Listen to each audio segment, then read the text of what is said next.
खुशामदीद मोहतरम नासरीन, आप तमाम का INA न्यूज़ में खैर मक़दम है। मजलिस बचाओ तहरीक यानी MBT पार्टी ने इलेक्शन कमीशन ऑफ इंडिया को ख़त लिखा, जिसमें लिखा गया कि मुसलमान सरकारी मुलाजिमीन को हज करने के लिए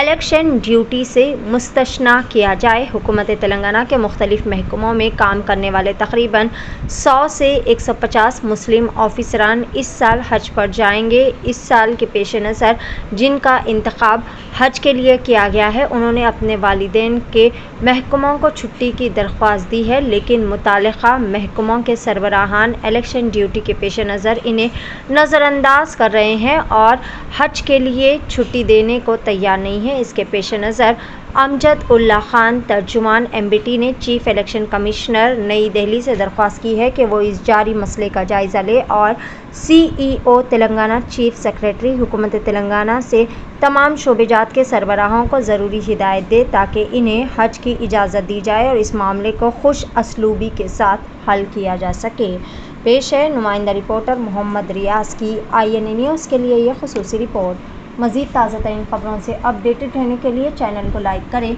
शेयर करें, सब्सक्राइब ज़रूर कर लें। अस्सलाम वालेकुम, मैं अमजदुल्ला खान, स्पोक्समैन MBT। जैसा कि आप लोग जानते हैं कि पूरे हिंदुस्तान में पार्लिमानी इलेक्शन हो रहे हैं और उस ज़मीन में तेलंगाना में भी थर्ड फेस में इलेक्शन हो रहे हैं और हमारे तेलंगाना में जो है 13 मई के दिन पोलिंग है। और आप लोग जानते हैं कि ये हज का सीज़न है और कई लोग तेलंगाना से जो है हज को जाने के लिए अप्लाई भी किए हैं। तो इस ज़मीन में जो सरकारी मुलाजिम हैं यानी गवर्नमेंट सर्वेंट्स, जैसा कि बल्दिया में गवर्नमेंट एम्प्लॉइज़ है, बल्दिया के एम्प्लॉइज़ है, एजुकेशन डिपार्टमेंट के है और हमारे माइनॉरिटी वेलफेयर डिपार्टमेंट के एम्प्लॉइज़ है, तो गवर्नमेंट सर्वेंट्स को ये लोगों को जो है इलेक्शन की ड्यूटी पड़ी है।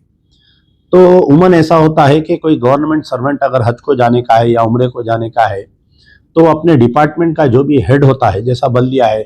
बल्दिया कमिश्नर से या प्रिंसिपल सेक्रेटरी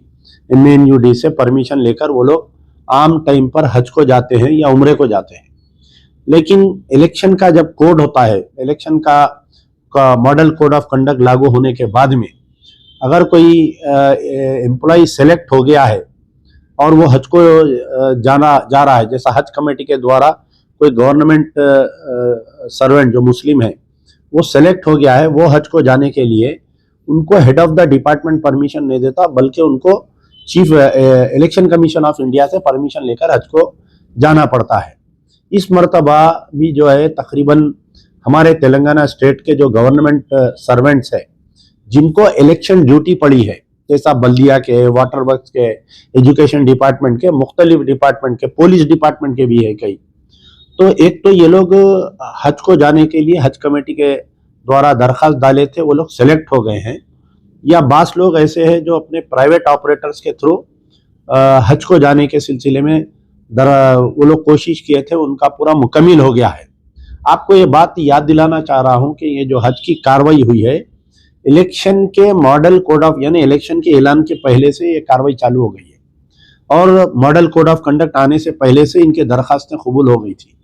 अब मॉडल कोड ऑफ कंडक्ट आ गया, इनकी इलेक्शन की ड्यूटी आ गई, तो तकरीबन तेलंगाना के जो खादिमुल हज्जाज जा रहे हैं, गवर्नमेंट सर्वेंट्स, जो गवर्नमेंट सर्वेंट जो हज करने के हज का फरीज़ा अदा करने के लिए जा रहे हैं, हज जो है मुसलमानों के लिए एक बहुत ही मुक़द्दस और फ़र्ज़ है ये। तो अब जब ये लोग ऑलरेडी सेलेक्ट हो गए हैं तो हमारा मुतालिबा है कि election commission of India in तमाम तेलंगाना के जो भी हाजी हजरात जा रहे हैं उनको इलेक्शन ड्यूटी से exemption they on humanitarian ground, क्योंकि बास केसेस ऐसे है कि 13 मई के दिन पोलिंग हो जा रही है और 15 या 16 जून के दिन हज आ रहा है, लेकिन इनको ये कहा जा रहा है कि 4 जून के दिन काउंटिंग है, काउंटिंग के 2-3 यानी काउंटिंग होंगी, सेकंड डे रिजल्ट निकलेगा, उसके 2 दिन के बाद में जो है ये इलेक्शन का कोड बर्खास्त होता और वो फिर 4 जून 5 जून को अगर वो लोग अप्लाई करे तो उनको परमिशन मिले जब तक एक 10 दिन हो जाते हैं और हज का टाइम मुकम्मिल हो जाता है, यानी आखिरी फ्लाइट में भी नहीं जा सकते वो लोग। जो 10 मैं समझता हूँ कि 10 जून के करीब में या 8 या 9 जून को जा रही है तेलंगाना से आखिरी फ्लाइट। तो हमारा मुतालबा आज मजलिस बचाओ तहरीक, मैं इस ज़मीन में हमारे जो हज कमेटी के चेयरमैन साहब है खुसरो पाशा हुसैनी, उनसे भी हमने गुजारिश की है कि आप जो है कितने गवर्नमेंट सर्वेंट्स है जिनको इलेक्शन ड्यूटी डाली गई है, आप हज कमेटी के लेटर हेड पे लिखकर पर्सनली जाके चीफ इलेक्टोरल ऑफिसर से मुलाकात करिए तेलंगाना से, या हो सका तो दिल्ली जाकर जो है इलेक्शन कमीशन ऑफ इंडिया से मुलाकात करके ये ड्यूटी पे एग्जामिशन लेकर आइए। क्योंकि अगर फर्ज करिए 13 मई के दिन पोलिंग हो गई, ये लोग 13 तक भी अगर काम करे तो 14 के 15 के बाद में ये लोग जा सकते नहीं, इनको फिर काउंटिंग में रहना बोल के रोक रहे हैं इनको। तो हम 2 दिन से उनको बोल रहे हैं, बेचारे पता नहीं क्यों नहीं कर रहे हैं वो। तो आज मैं हमारी तरफ से मजलिस बचाओ तहरीक की तरफ से एक लेटर लिखा हूँ चीफ इलेक्शन कमीशन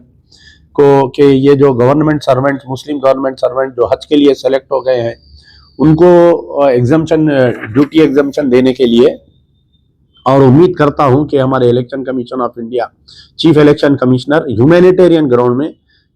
तमाम सरकारी मुलाजिमीन जो इलेक्शन ड्यूटी कर रहे हैं, मुस्लिम सरकारी मुलाजिमीन जो हज के लिए सेलेक्ट हो गए, उनको परमिशन दिया जाएगा। शुक्रिया। यार जिंदा सोबत बाकी।